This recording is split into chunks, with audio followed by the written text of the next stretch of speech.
Allez, j'y vais. Belfort et Lupin, c'est une création originale, ce qui est très différent des autres séries sur lesquelles j'ai été amené à travailler auparavant, comme Garfield ou Bull et Bill, où on avait un univers très précis qui existait déjà en fait. Là, on était confronté à la possibilité finalement de créer un univers particulier, mais avec néanmoins un garde-fou qui est le fait qu'on se retrouvait confronté à la grande histoire, à un lieu emblématique qui est Versailles.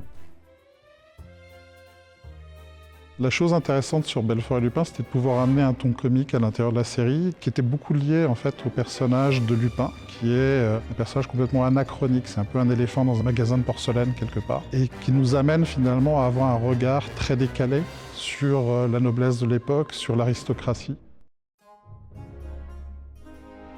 Le choix initial sur la série, c'était de placer la caméra à hauteur de chien, donc ce qui veut dire une caméra à peu près à 60 cm au niveau du sol, ce qui impliquait avoir une vue complètement inédite sur le château. Donc de ce fait, il fallait que les décors puissent suivre, et on a été amené à déformer énormément finalement les perspectives et à donner un côté encore plus grandiose au château de Versailles, en générant justement au niveau des décors des courbes gigantesques, des pièces gigantesques qui vont dans la démesure du lieu dans lequel on se trouve à l'heure actuelle.